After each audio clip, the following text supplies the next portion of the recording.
ছাগলী গঁৰাল বনাই আছোঁ। ওখকৈ ধুনীয়া দুটা ছাগলী আনিছোঁ, উন্নত মানদণ্ড। এইবোৰ চব ৰূপজ্যোতি ফুকনৰ কাৰণে।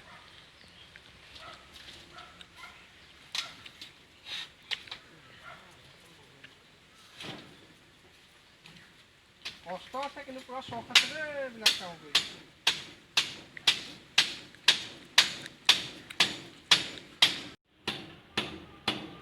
জীৱন দা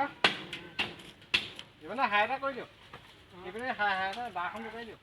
দাখন জোকাৰি দিব লাগিব ন, কেনেকৈ জোকাৰিব লাগিব, তেতিয়াহে হ'ব একদম বঢ়িয়া বাঁহৰ মিস্ত্ৰী। লাগিলে মোৰ লগত যোগাযোগ কৰিব, বাঁহৰ মিস্ত্ৰী লাগিলে হৈ যাব ন। ছাগলী ভেঙা পায়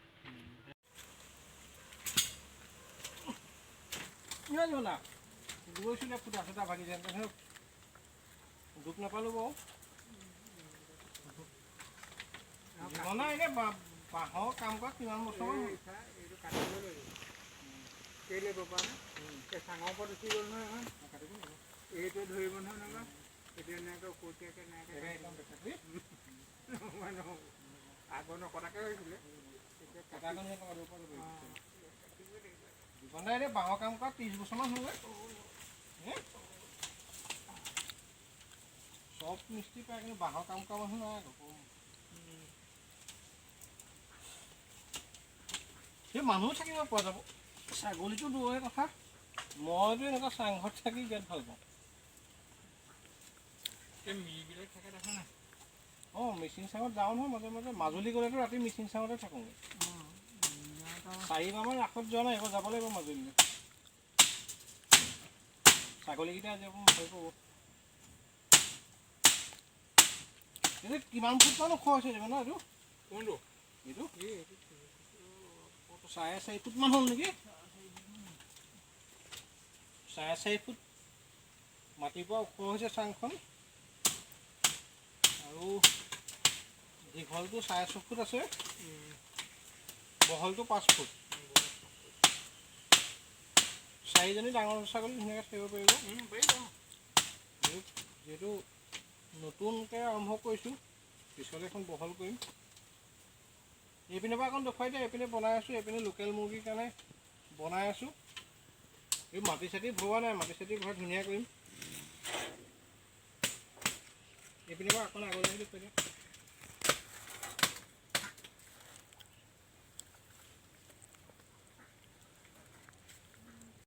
বস্তা নিদিয়ে। ঘৰত বনোৱা বিস্কুটেৰে চাহ খুৱাইছোঁ জীৱন দাক। জীৱন দা মোবাইলত তুলি ফটো তুলিছে। ঘৰত বনোৱা বিস্কুটে। ফাৰ্মৰ কাম প্ৰায় সম্পূৰ্ণ হৈছেগৈ। আমাৰ এইটো মণিপুৰী কুকুৰ। এটা পোৱালি বেলেগে নিজে এটা বিকিলোঁ, আৰু 4টা আছেগৈ। এইটো এটা খেতি কুকুৰৰ ফাৰ্ম। দেখুৱাওঁ ফাৰ্মখন কিমান অগ্ৰগতি হৈছে।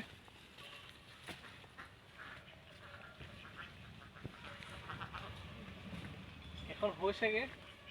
এই টিংখিনি মই পুৰণা টিং, মানুহে চৰ্ট ঢালিবৰ কাৰণে সলাইছিলে। মই কম দামত প্ৰায় কিনি আনিলোঁ। তলত আৰু 1 ফুটমান মাটি ভৰাব লাগিব, আৰু এইটো ছাইডটো নেট মাৰিম, কাৰণ 2 পিনৰ পৰা বেলি পোহৰ লাগিবতো মুৰ্গীখিনিৰ কাৰণে আৰু ছাগলীখিনিৰ কাৰণে। অলপ বাঁহৰ তল হ'ল জেগাকণ, কিন্তু হ'লেও সুন্দৰকৈ পৰিপাটিকৈ ৰাখিম, চেষ্টা কৰিম।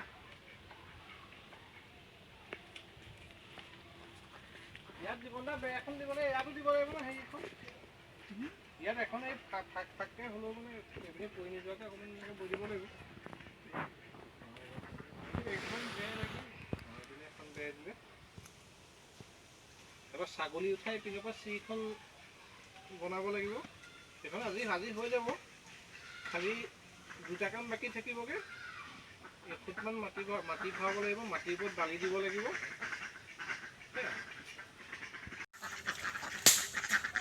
50টামান হাঁহো আছে মোৰ।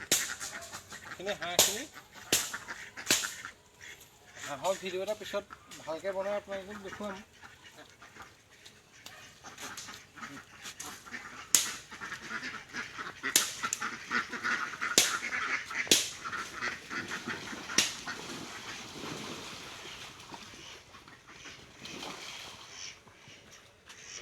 এনেকৈ পুখুৰীৰ লগতে গঁৰাল বনাই দি ধুনীয়াকৈ ৰাখিছোঁ, চাৰিওপিনে বেৰা দি পেলাই।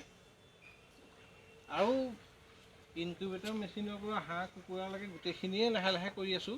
এদিন ভালকৈ ভিডিঅ' বনাই দেখুৱাম, আজি খালি অকণমান দেখুৱাই দিছোঁ। হাঁহখিনি মই এনেকৈ ৰাখিছোঁ।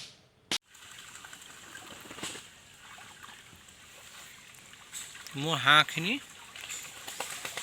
পুখুৰীত ধুনীয়াকৈ চৰি থাকে, এতিয়া দিগদাৰ নাই।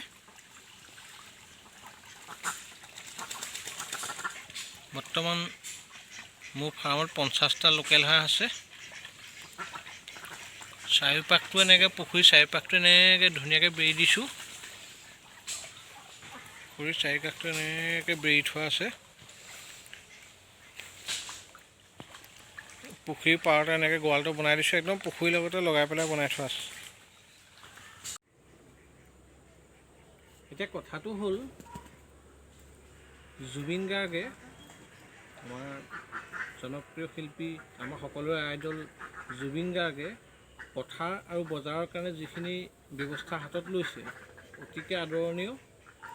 আৰু তাৰ দ্বাৰাই অনুপ্ৰাণিত হ'লোঁ।